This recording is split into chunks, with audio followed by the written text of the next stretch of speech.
Hi, this is Brian. Welcome to Philosopher's Notes TV. Today we're going to do a fun episode on a great book, How to Stop Worrying and Start Living by Dale Carnegie. As always, we've got a great book. We've got the Philosopher's Notes, 6-page PDF with about 10 of my favorite big ideas. We will explore some of my favorite ones in this quick 10-minute episode, and I hope you enjoy. So context, Dale Carnegie is the same guy who wrote How to Win Friends and Influence People. He's an old school, early 1900s author who writes in that style. I find him pretty funny, down to earth, and this book is packed with big ideas. I am a professional worrier, or I have been in the past, and so this has been an awesome book for me to really kind of tame those worry and anxiety and stress gremlins with practices and big ideas that he suggests. So if you have worried in the past, or maybe have some worries presently, I hope you'll find some big ideas inspiring and empowering in this quick show. First, we need to understand what worry does for us. As Dale Carnegie says, he says 70% of all patients who come to physicians could cure themselves if they got rid of their fears and worries.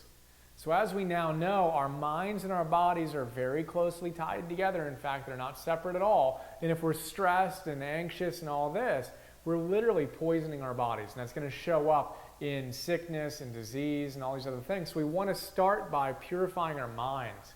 And again, as he says, 70% of all patients could cure themselves if they just were able to handle the fears and worries.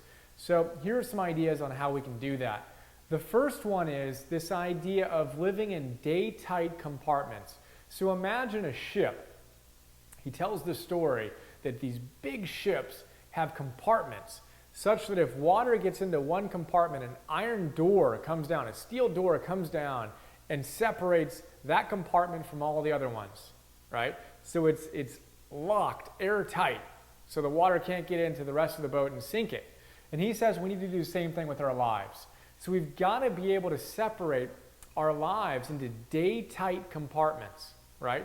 So we put an iron door down from yesterday. Had a bad day, the steel door comes down. We don't stress about that.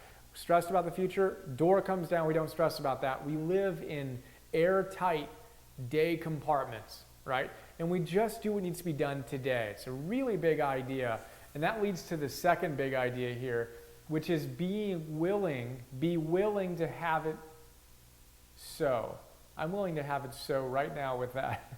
So be willing to have it so. This is a William James idea. William James was I think early or late 1800s philosopher, psychologist, kind of the grandfather of the psychology movement.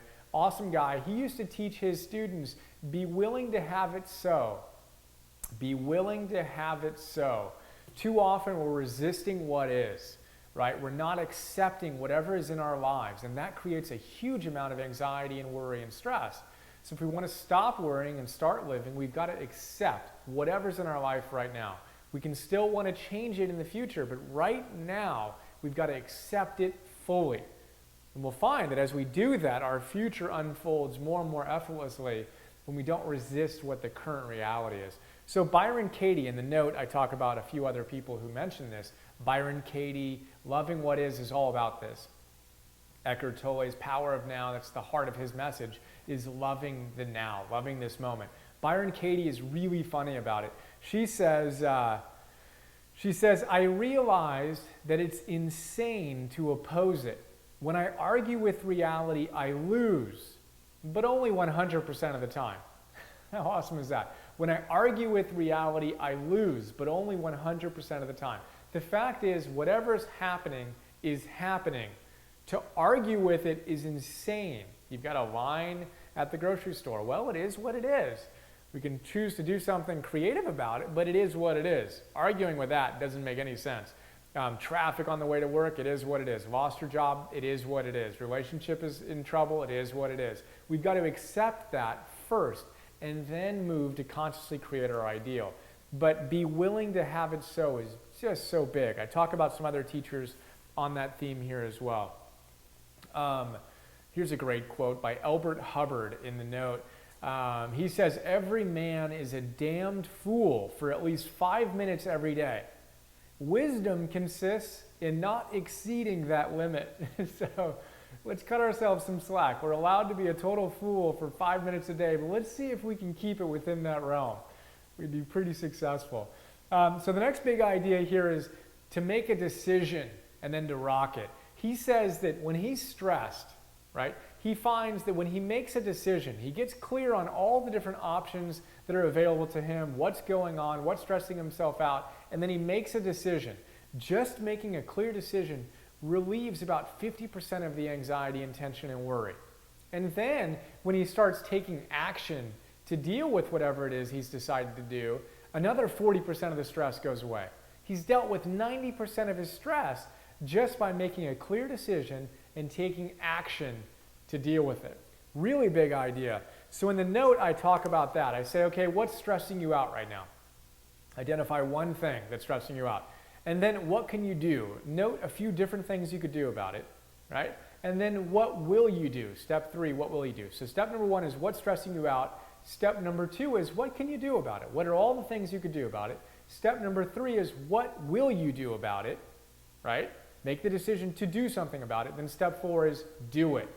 Try it out and see if you don't reduce 90% of your stress just by getting clear on what you can do, making a decision, and then taking action. Really big idea on how to stop worrying and start living. He talks too about not crying over spilt milk. And he talks about the fact that that might be a hackneyed phrase, but it's true. And if you look at all the aphorisms that are out there, they're just the distilled wisdom of thousands of years of human thought. And if we simply lived those truths, like what else does he say? Don't cry over spilt milk. He says, what is the one about the bridge? Don't cross your bridges until you come to them, right? If we simply lived these little words of wisdom, we'd come pretty close to living a perfect life. But we don't. We want to get all fancy pants about it. We've got to focus on the simple stuff. And in this case, don't cry over spilt milk, which is very similar to the idea of loving what is and being willing to have it so. You can't do anything about it. If you've spilt milk, you've spilt milk. There's nothing you're going to do to change the fact that you've spilt it. And in my own life, I've found that it's like I'm developing a filter.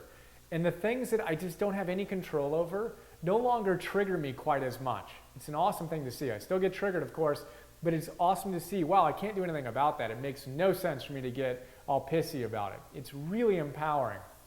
So if you can't do something about it, like spilt milk, don't worry about it. Accept it, then take action. I'm repeating myself deliberately here. The next big idea is to rest before you get tired.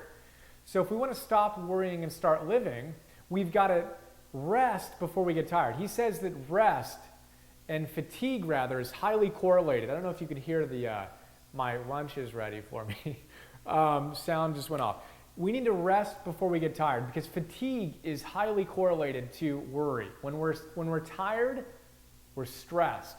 So we want to rest before we get tired. That deals with a lot of stress. Really powerful, big idea. He talks about the U.S. Army and that they rest their troops when they're marching before they get tired. Makes them a heck of a lot more efficient. The human heart, did you know this? If you measure the human heart, it's working, right? It beats and then it rests. It pumps and then it rests. It's working only 9 hours out of 24. It's resting for 15 hours a day. Isn't that amazing? Is that right? That is right. 15 hours a day, your heart is resting. So what can you do to rest more in your life? Take breaks. I love to take what I call napitations. I'll spend 20 minutes listening to an audio program, and I often take a quick little naps for 5 or 10 minutes. I'll go out. It's huge. A lot of the great thinkers did that. Thomas Edison slept whenever he wanted. Rockefeller lived till 96. He took a nap every day. So rest before you get tired. And if you're super tired, you've got to find ways to clear up your schedule and create more opportunities for recovery. Otherwise, you're going to continue being stressed. So there you go. There are a few of my favorite big ideas on how to stop worrying and start living. Hope you enjoyed them and look forward to sharing more with you soon. Time for me to eat lunch. Have an awesome day. See you.